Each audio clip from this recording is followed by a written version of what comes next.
Good morning, everyone, and welcome to St. Helena's this morning. It's a rainy morning, and we appreciate the time that you took to come and spend with us this morning. For me, it's nice to be able to walk away from work for a little bit and take a break from that and be able to spend time with all of you, as well as all of the people who are joining us through the Facebook Live session as we speak. So welcome to everyone, whether you're here in person or joining us in Facebook Live. I have the great honor and privilege of introducing Arlene Finocchiaro. Arlene has been a friend of mine for a number of years. We're both in the choir. We've both been parishioners here at St. Helena's for a long time, and I honestly look to Arlene a lot. She reminds me of my mom. And Arlene knows how much my mom means to me and meant to me. So I am really privileged and honored to be able to have the chance to introduce her. Arlene's going to share some wonderful tidbits with us and stories with us about her faith, what it means to her, and some of the different experiences that she's had all along her life and how faith has been such an important part of her life. And I've heard little pieces of what she's going to share today, and that makes me even more excited for all of you to have the chance to hear those as well. So I'm going to turn it over to Arlene. As Arlene's speaking today, if there are things you'd like to ask Arlene, we will have moments where you can do exactly that. And we hope to be able to keep this informal and have the opportunity to interact as well. Arlene, ready? Thank you. Thank you all for being here. It's in sharing one's faith journey, we all have stories. I mean, I know you out there, you all have wonderful stories as well. And for me, I'm going to just try to present some of the things that were like transformative in my life. When I think of transformation, I think of St. Paul on his horse, and all of a sudden he gets knocked off his horse, and all of a sudden his whole life changes, and there's no going back. So there are times that the Lord touches all of us, and all of a sudden things aren't the same. At one point in my life, I felt I wanted to do something more, but my schedule was pretty tight, but I felt I can pray for people. And so I joined the Diocesan Healing Ministry in the 1980s and was with that ministry for about 8 years. So it taught me the value of intercessory prayer, so that I know God hears every single prayer. And when any of you say that you're praying for me or my family, I am deeply grateful, because I know that every single one of those prayers is heard. And so that was a good opportunity for me to really value intercessory prayer. With the healing ministry, it was a group that sponsored a healing mass at St. Mary's in Hockessin once a month. And there were I was on a prayer team, and we would meet on a weekly basis for 2 hours each week and praying for the people that would be coming to the healing mass. So it was a very prayerful experience.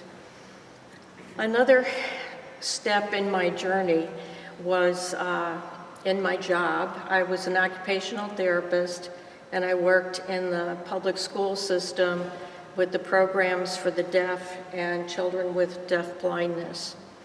And some of my students were severely handicapped. They were considered medically fragile. They required 24-hour nursing care. And I had one year that was was particularly difficult for me, because 3 of my students passed away. One was a year old, one was 18 months old, and one was 5 years old. And the The 5-year-old, I had worked with he and his family off and on from the time he was 6 months old, so I was quite attached to him. These children that were very involved, they really taught me what dependence meant. When we try to be dependent on God and dependent on the Lord and His providence for everything, we like to think that we understand that, but these kids helped me to understand what dependence really meant. Because for like this young boy that was 5, he couldn't move. He had 24-hour nursing care. He had to be suctioned every once in a while. So, his very breath was dependent on other people. He was tube fed. He had some light vision, some hearing. You could probably tell by a person's voice, the tone of the voice, maybe who was there. But he was legally blind, legally deaf, couldn't move, couldn't do anything. And so he had to be dependent on how people moved him, how people handled him, bathed him, dressed him, everything. So he really taught me about what dependence meant. And at a certain point, as Mom said, his organs were shutting down, he was dying. And for my last visit,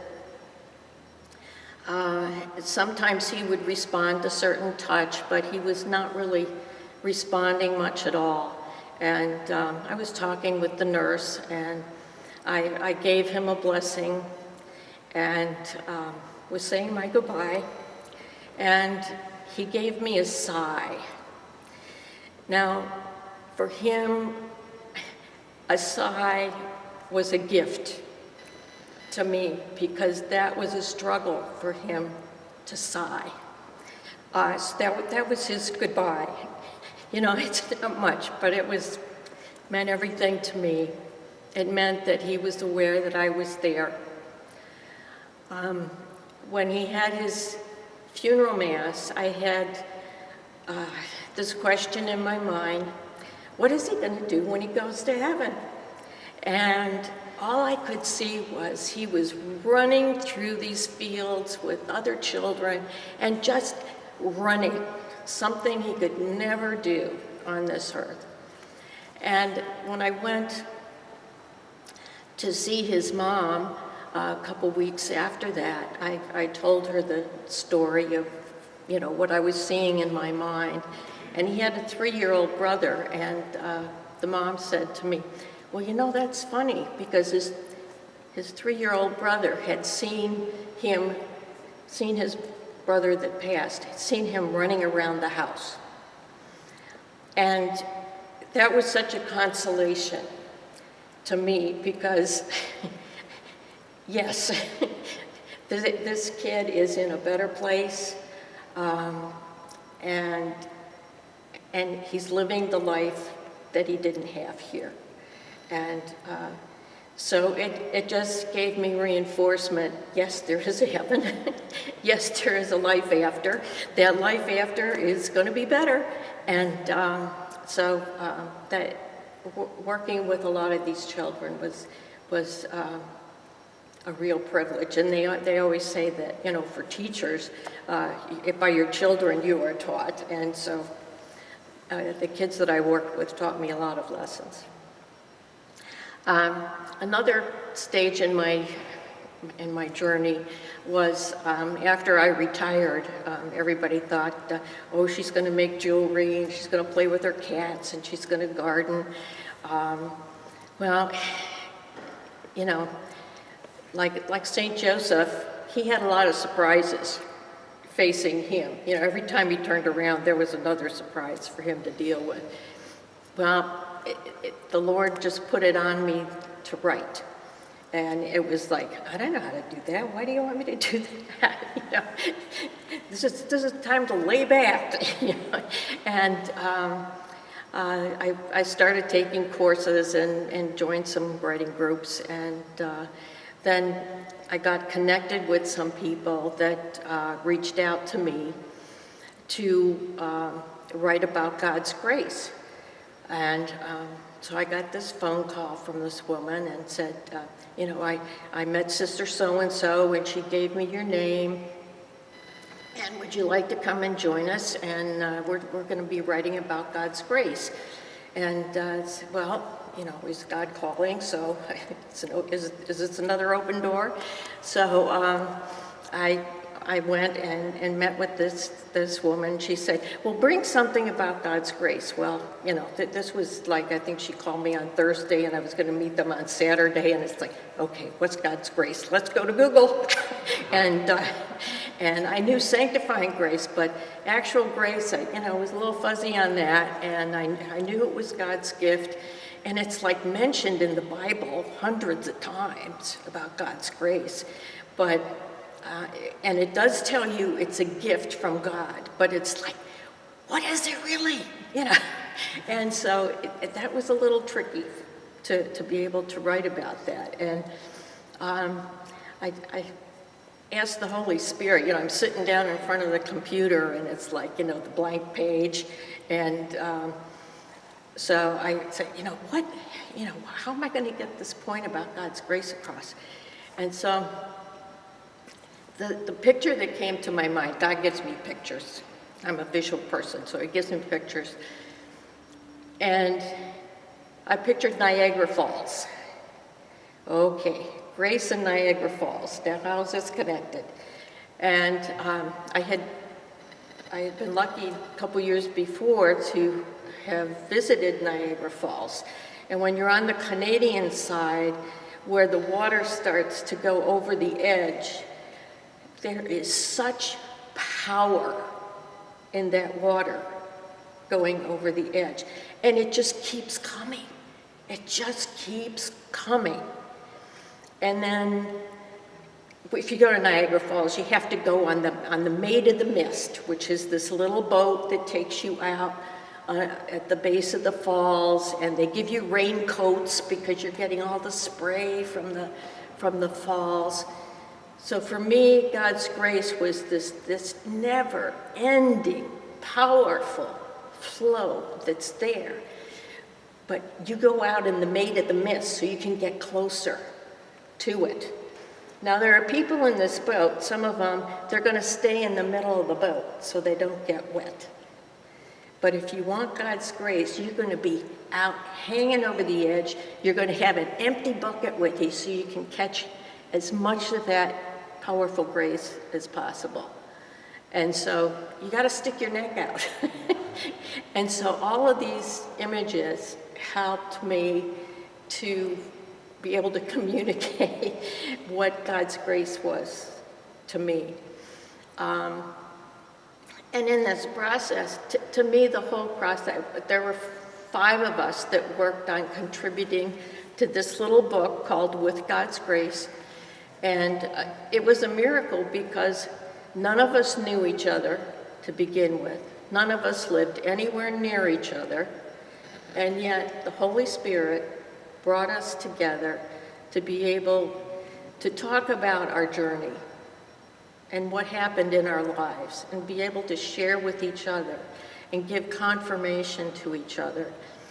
And one of the things that I always tell people is, you have to have spiritual friends. You have to have people that you can talk about what's going on in your God life. You've got to have somebody to talk about that stuff with, because you can't walk this journey alone. God showed me in many ways that you've got to have other people on this journey. And so I'm hoping that some of these words have meant something to you, and I hope you have a lot of these little transformative moments along in your journey. And thank you so much for being here.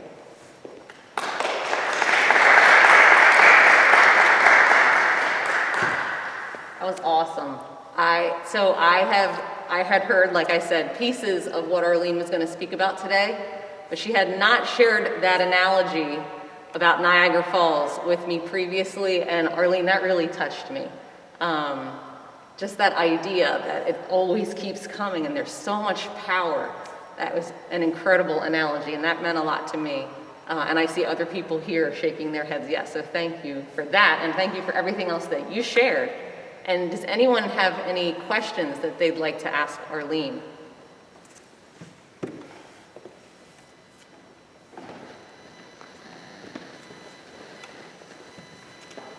Arlene, when is the parish taking a trip to Niagara Falls, and can you coordinate that, please?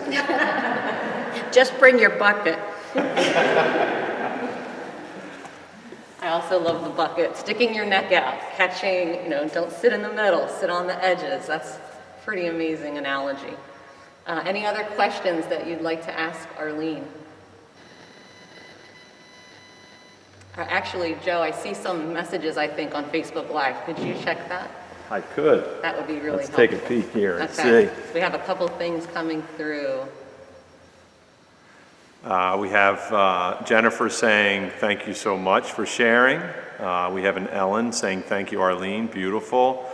Joe Gowinski, so various members of the parish watching from home. That's wonderful. Diane, thank you for sharing, Arlene. So a lot of gratitude for sharing your story. I think it would be neat, the one thing, Arlene, that you were saying about making sure that you had a spiritual friend, someone to share the story with. I'm not sure, that was sort of a light bulb moment for me, and I wonder if there are people in the parish that, would wake up to that calling and say, well, geez, maybe we should formulate some kind of a prayer group. Maybe it's not called a prayer group, maybe it's just called a spiritual friend group. Or a spiritual buddy. Have Spiritual a buddies. buddy. And maybe once a month or something, we could have like a coffee after the daily mass in a setting so that people could hear these kind of stories in a more informal setting as opposed to just coming into the building. I think so many times we come into church and we go through the ritual of the liturgy, which is beautiful in itself.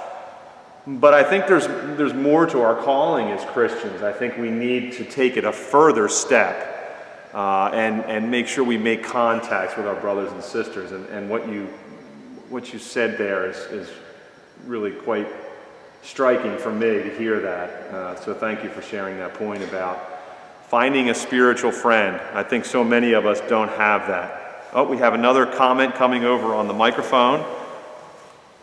Hi, Arlene. Thank you very much. I was just wondering where we could buy the book that you have that all of these stories went into. I did bring a couple of the books today, and the books are $10. I always tell people, well, they're available on Amazon, and I checked last night, and on Amazon, the paperback, it said it was $101. I just about lost my crackers. It was like, that's impossible. So for me, Ray was teasing me, said, well, I could offer it for only $90, I would love to buy one. But it's $10. Thank you. And some of the things I mentioned today are in the book, like the Niagara Falls bit. I think we have a couple more messages on Facebook Live. Nita says, hi Arlene, I was late. Hope to view your sharing later. Joanne, Niagara Falls is amazing. I love the connection you made to God's power. Thank you. I agree. Yeah. Awesome. Thanks for keeping us in touch with those comments, Joe. Mm-hmm. Yep. All right, fantastic. So if anyone else has a question, please let us know. But before we sign off for today, like Joe mentioned, we want to very much continue this series of faith stories. So Arlene's is the third in our series, and we've had two other parishioners who have presented in other ways as well, through a Zoom meeting. One other one was in person during one of our concerts last year in October. And we keep on taking every opportunity that we can to reach out to people to say, would you like to tell your faith story? It could be something as simple as, here's a moment when I really felt that God was present with me in my life, or here's a moment where I really struggled and I really tried to figure out what's next. Something that's short is absolutely fine. Arlene's today was fairly short as well. And so if you would like to share your faith story, we welcome everyone to tell their faith story. We want to be able to collect this grouping of stories from our parishioners and have all of us grow as a result of hearing the stories of others. So we welcome everybody, doesn't matter your age, doesn't matter anything. Please let us know, let Joe or me know whether you'd like to share a faith story at some point, and we will schedule that with you, and we will also keep all of you also in the loop about upcoming stories, whether they're in person, like Joe said, after a daily mass, or whether they're in the evening in Zoom or after a concert. We're trying all different times and days to see what works well and to give lots of different people the opportunity to participate. So thank you again for joining us today.